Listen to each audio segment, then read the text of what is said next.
I now give the floor. Je donne à présent la parole à son Excellence Una Silvia Toiu, ministre des Affaires étrangères de la Roumanie.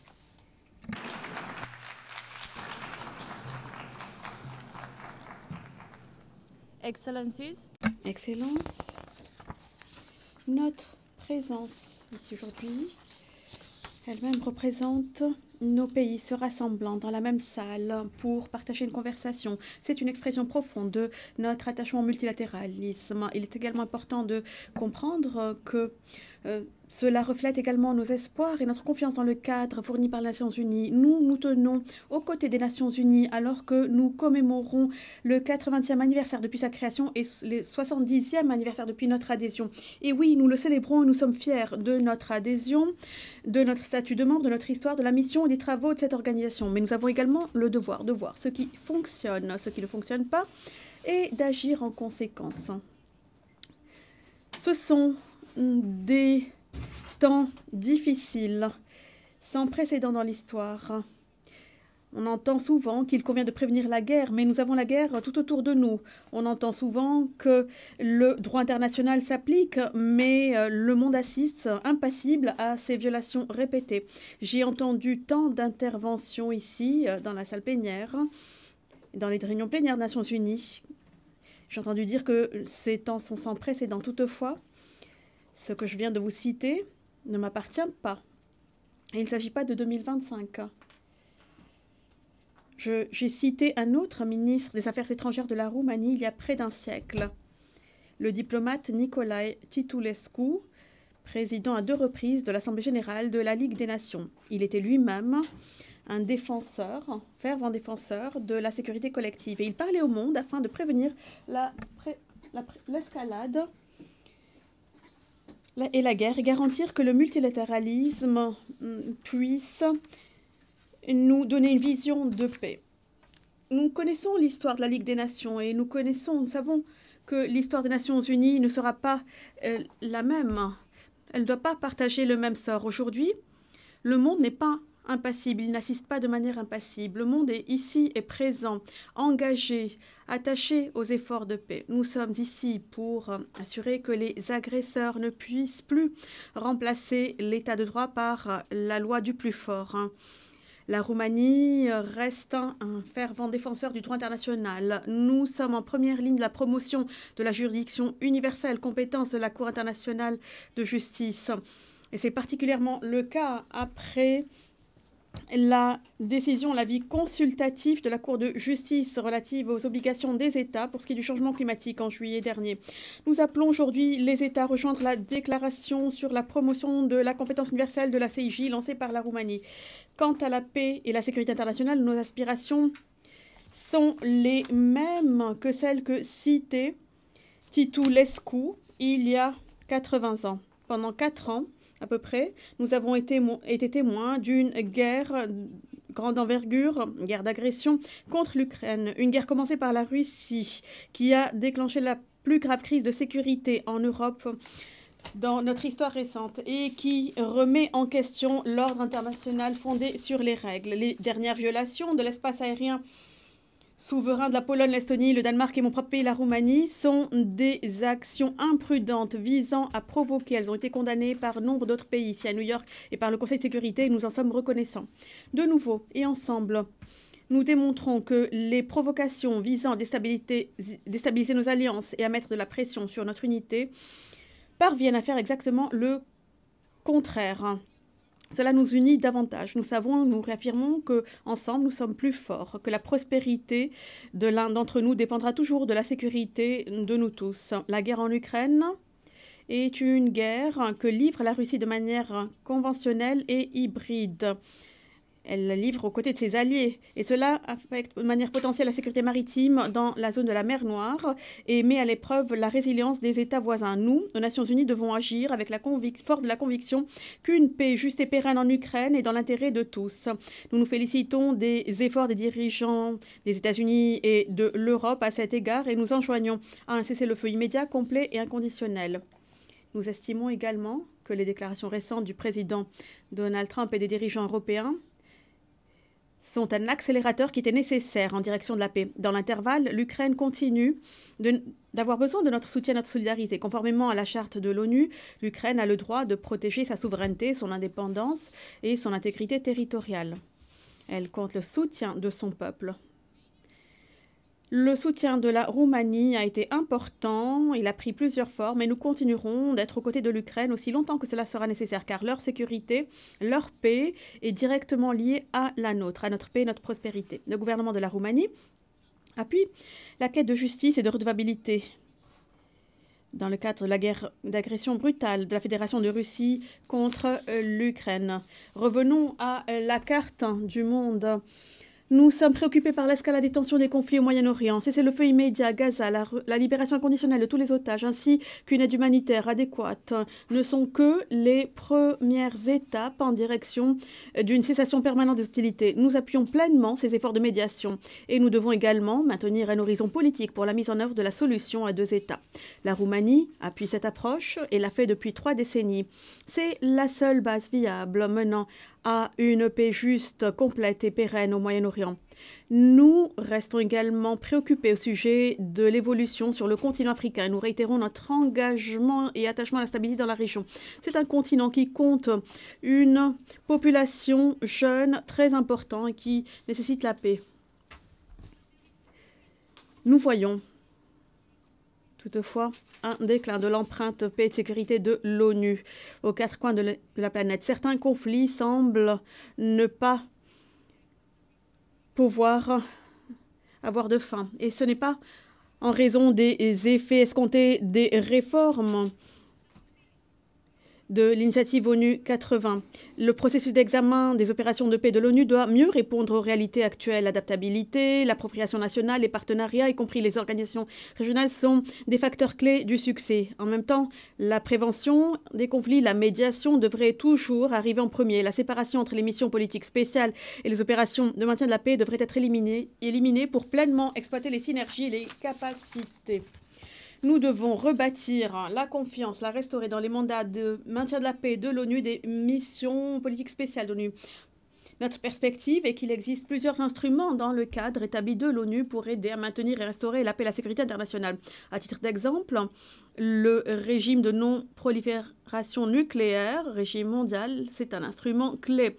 Et la coopération constructive des États membres avec l'AIEA est essentielle, elle aussi. C'est pourquoi la Roumanie a également repris son rôle au sein de celle-ci et son leadership. La transparence, les méthodes de travail et la représentativité sont essentielles pour restaurer la crédibilité, la consolider au-delà de notre petit cercle diplomatique. Des mesures ayant été couronnées de succès ont déjà été prises, telles que l'initiative sur le veto, mais nous devons faire davantage. Nous devons agir de concert et faire en sorte que l'agresseur n'ait pas le pouvoir d'opposer un veto. Dans le cadre de la guerre qu'il a initiée, dans le domaine de la paix et de la sécurité, l'Assemblée générale joue son propre rôle d'après la charte de l'ONU. Sa complémentarité, sa synergie avec le Conseil de sécurité doit nous être plus utile. Nous nous félicitons du consensus récent au sujet du processus de revitalisation, y compris pour ce qui est de la sélection et la désignation du secrétaire général, un processus que nous allons co-faciliter. Un autre point étroitement lié et la paix et la sécurité pour garantir la réponse humanitaire internationale face aux urgences. La Roumanie soutient le rôle de coordination centrale de l'ONU ainsi qu'une diplomatie humanitaire plus cohérente. Nous devons garantir une riposte pleinement effective, non discriminatoire et sans entrave pour répondre aux besoins des plus vulnérables et des personnes touchées. En même temps, une approche intégrée en matière humanitaire, développement et d'actions de paix sont essentielles pour engranger des retours sur les investissements à long terme. Nous en arrivons maintenant à pilier fondamental de l'ONU. Réaliser les aspirations légitimes pour des sociétés prospères, durables et inclusives. Nous avons la volonté politique, mais nos actions ne suffisent pas. Le développement durable ne peut être réalisé sans paix et sécurité, sans protection des droits humains, tels que consacrés dans les 17 ODD et les capacités et ressources financières adéquates. La Roumanie soutient les aides publiques au développement tout cela est reflété dans notre alignement aux meilleures normes dans le domaine et aux recommandations de l'OCDE. Alors que nous nous rapprochons de la COP30, nous devons de manière urgente nous attaquer à la question de la dégradation environnementale, y compris la pollution et la perte de la biodiversité. Nous sommes attachés à la réalisation de la neutralité climatique d'ici le milieu du siècle et nous unissons nos efforts pour garder en vie la cible de 1,5 degré Celsius. Nous devons accélérer une transition énergétique juste, une réduction des émissions, tout en assurant la sécurité énergétique. Nous le faisons déjà en Roumanie. Et puisque le changement climatique est un multiplicateur des menaces, la Roumanie soutient une approche intégrée sur l'axe climat et sécurité au sein du système de l'ONU. Nous devons être fermement attachés au soutien, développement durable à l'échelle mondiale. Nous pensons qu'un investissement dans le capital humain, dans les transitions vertes et numériques et le renforcement de la résilience institutionnelle sont des piliers essentiels pour la prospérité à long terme. Nous vivons dans une ère numérique. Les droits humains doivent également être respectés en ligne. Et cela d'autant plus que nous avons en ligne l'attention de la plupart des jeunes vivant sur la planète. La mise en œuvre du pacte numérique mondial doit garantir une approche qui place en son cœur l'humain et les droits humains pour notre avenir numérique. En outre, il nous faut puiser dans les accomplissements des ODD. Troisièmement, nous en arrivons donc au pilier droits humains, à commencer par la Déclaration universelle des droits humains, un exemple spectaculaire de leadership au sein des Nations unies. Progressivement, nous avons édifié un système complexe pour garantir que les droits fondamentaux et les libertés soient promus, respectés et honorés. Nos valeurs et objectifs communs ne sont pas tous réalisés, mais nous avons les moyens nécessaires à notre disposition. Nous sommes d'avis que le succès est possible à condition de veiller aux principes d'universalité, d'indivisibilité, d'interdépendance de tous les droits humains. Nous ne pouvons diluer les engagements pris. Nous ne pouvons nous permettre d'accepter des reculs. Nous devons assurer un financement adéquat, prévisible et durable des droits humains. C'est la seule voie possible. Chacune d'entre nous a la capacité et la responsabilité d'agir, puisque les droits humains, la démocratie et l'état de droit vont de pair. En outre, l'espace physique est une composante vitale de sociétés résilientes et démocratiques. Nous en avons été témoins. En Roumanie, il est essentiel de pouvoir compter sur la société civile. La Roumanie défend la participation significative des acteurs de la société civile et des défenseurs des droits humains dans tous les processus de droits humains de l'ONU. Les voix des jeunes doivent être entendues. L'égalité de genre en droit et dans la pratique est une priorité pour mon pays et doit l'être de manière générale. Nous sommes imparfaits, bien sûr, mais nous faisons de notre mieux. Nous célébrons à présent 30 ans depuis l'adoption de la déclaration de Beijing et sa plateforme d'action et nous devons démontrer un réel progrès en matière de parité de genre, de lutte contre la discrimination et stéréotypes nuisibles, en finir avec les écarts salariaux ainsi que la violence et les abus. Nous nous félicitons à l'avance et nous réjouissons de la session à venir de la Commission sur le statut de la femme pour obtenir des résultats sur la mise en œuvre du programme de Beijing. Nous nous félicitons en outre de l'adoption de la Convention de l'ONU dans le cadre de la lutte contre la cybercriminalité qui contribuera à prévenir et à lutter contre les utilisations nocives de la technologie en dehors des droits fondamentaux et hormis la sauvegarde des droits fondamentaux, il s'agira également de sauvegarder nos libertés. Nous contribuons activement à la négociation et pensons que les instruments internationaux et régionaux sont importants et peuvent être utilisés. Par exemple, le bureau du programme de cybercriminalité du Conseil de l'Europe, CEPROC, à partir de Bucarest, a eu un impact partout sur la planète et a bénéficié à 130 pays depuis sa création il y a plus de 10 ans. Et le Centre d'exécution du droit européen du Sud-Est, le CELEC, qui se trouve dans mon pays aussi, a apporté une contribution importante dans la lutte contre la criminalité transnationale sous toutes ses formes dans la région au-delà. Nous devons garder à l'esprit que la désinformation, à des fins malveillantes, a des conséquences terribles pour les démocraties. Ils ont essayé de mettre en danger la démocratie dans mon pays. La Roumanie, c'est un échec et cela doit toujours être un échec. Dans 12 heures, les urnes vont ouvrir dans la République de Moldova, un pays voisin, les élections législatives les plus importantes depuis l'indépendance du pays. Nous avons vu des rapports faisant état de témoignages d'ingérence de pays étrangers malveillants avant les élections. Ils indiquent des responsabilités de la Russie par procuration à l'intérieur et à l'extérieur de Moldova. Leur intention est claire, nier aux électeurs moldaves le droit légitime à librement décider de leur avenir, celui de leur pays. Soulever une démocratie jeune et vibrante avec les outils puissants de l'État autoritaire.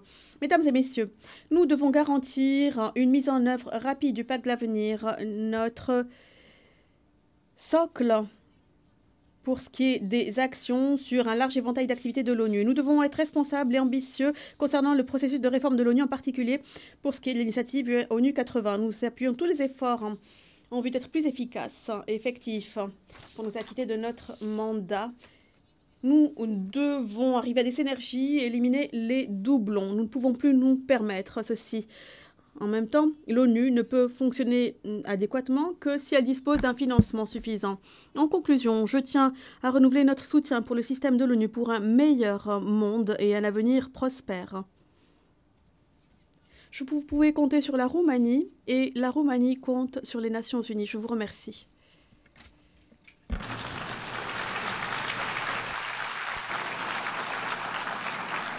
أشكر وزيرة خارجية رومانيا.